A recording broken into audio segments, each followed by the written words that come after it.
സ്നേഹസന്തോഷങ്ങൾ. ജീവിതത്തിൽ കോപിക്കാത്ത, ദേഷ്യം പിടിക്കാത്ത, കലി കയറാത്ത ആരാണുള്ളത്?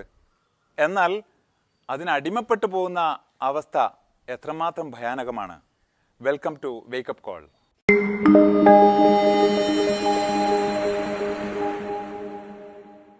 കോപത്തിൻ്റെ കലിയടങ്ങാത്ത പല നിമിഷങ്ങളിലും തൻ്റെ എല്ലാ കൺട്രോളും പോയിട്ട് പിന്നീട് പശ്ചാത്തപിക്കേണ്ട, അതുപോലെ വല്ലാതെ പ്രയാസപ്പെടേണ്ട അനുഭവങ്ങൾ പലർക്കും ഉണ്ടാവാറുണ്ട്. ഇതുപോലെ ഒരു അനുഭവം കാതറിൻ.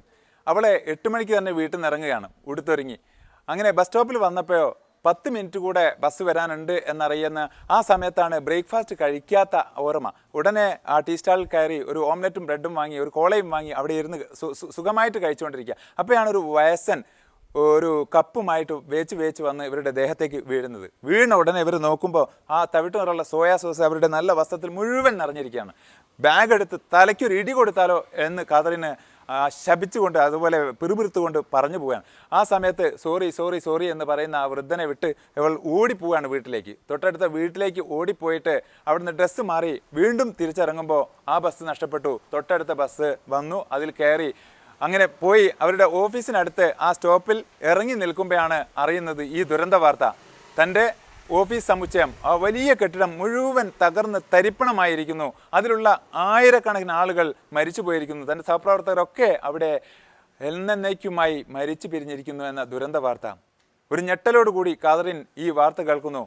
നേരത്തെയുള്ള ആ ബസ്സെങ്ങാനും കൃത്യസമയത്ത് കിട്ടിയിരുന്നുവെങ്കിൽ ഞാനും അതിലൊരാളാകുമായിരുന്നു. എന്നേക്കുമായി എൻ്റെ ജീവിതം ഈ കെട്ടിടത്തിനുള്ളിൽ അവസാനിക്കുമായിരുന്നു. ഇതിൽ നിന്ന് എന്നെ രക്ഷപ്പെടുത്തിയ ആ വയസ്സനും സോയാ സോസും അദ്ദേഹത്തെ ഇനി ഒന്ന് കണ്ടുകിട്ടിയിരുന്നെങ്കിൽ അദ്ദേഹത്തിനോടൊരു ഗ്രാറ്റിറ്റ്യൂഡ് പറയാൻ, അദ്ദേഹത്തോട് ശപിച്ചതിന്, ചീത്ത വിളിച്ചതിന് മാപ്പ് പറയാൻ അവരുടെ മനസ്സ് വെമ്പൽ കൊണ്ടു. പക്ഷേ ആൾക്കൂട്ടത്തിൽ എവിടെ ആ വയസ്സനെ എപ്പോൾ കിട്ടും? ഇങ്ങനെ ജീവിതത്തിൽ ഒരുപാട് കലിതുള്ളിയ, അരിശം വന്ന, കോപിഷ്ഠനായ, അതുപോലെ നമ്മുടെ ലക്കും ലഗാനും വിട്ട് നമ്മുടെ എല്ലാ കൺട്രോളും പോയി എന്തും പറഞ്ഞ് എന്തും ചെയ്തു പോയ പല സമയത്തെയും പശ്ചാത്തപിച്ചുകൊണ്ട്, അതുപോലെ സ്വയം കുറ്റപ്പെടുത്തിക്കൊണ്ട് നമുക്ക് ഏറ്റുവാങ്ങേണ്ട അനുഭവങ്ങൾ ഉണ്ടായിട്ടുണ്ട്. ഇതുതന്നെയാണ് അരിസ്റ്റോട്ടിൽ പറഞ്ഞത്. നിങ്ങൾക്ക് കോപിക്കാം, അത് വളരെ എളുപ്പമാണ്. പക്ഷേ കോപിക്കേണ്ട കൃത്യമായ ശരിയായ ആളോട്, ശരിയായ കാരണത്തിന്, ശരിയായ അളവിൽ, ശരിയായ രീതിയിൽ, ശരിയായ സമയത്ത് കോപിക്കേണ്ട രീതിയിൽ കോപിക്കുക. അതൊരു ധർമ്മമാണ്, അതൊരു ശരിയായ ഒരു നടപടിയാണ്, ഒരു വികാരമാണ്. അങ്ങനെ കോപിക്കുന്നവർ വളരെ കുറവാണ്. അതാണ് യഥാർത്ഥ മനോഹരമായ കോപം എന്ന് അരിസ്റ്റോട്ടിൽ പറഞ്ഞിരിക്കുന്നു. അപ്പോൾ കോപവും ധർമ്മമാകുന്ന സമയമുണ്ട്. കോപിക്കാത്ത, തീരെ ഒരു തിരയും ഇല്ലാത്ത കടൽ എന്ന് പറയുന്നത് അത് എന്താണ്?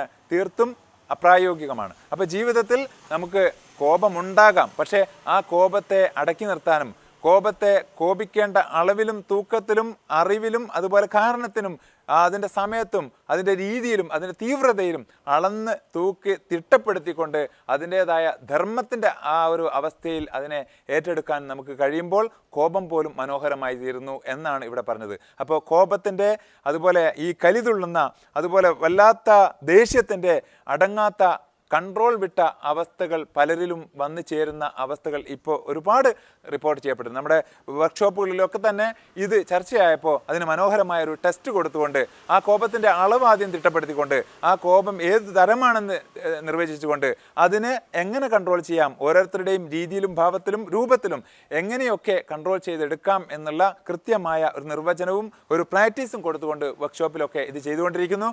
അതിൻ്റെ ഒരു ലളിതമായ ഒരു രൂപം, ഒരു ടെസ്റ്റ് നിങ്ങളുടെ ഇത് കേൾക്കുന്ന നമ്മുടെ പ്രിയപ്പെട്ട ശ്രോതാക്കളുടെ കോപത്തിൻ്റെ അളവും രീതിയും രൂപവും ഭാവവും തിരിച്ചറിയാനുള്ള ഒരു വളരെ ലളിതമായ ഒരു ടെസ്റ്റ് അടുത്ത എപ്പിസോഡിലൂടെ നിങ്ങൾക്ക് അനുഭവിക്കാം.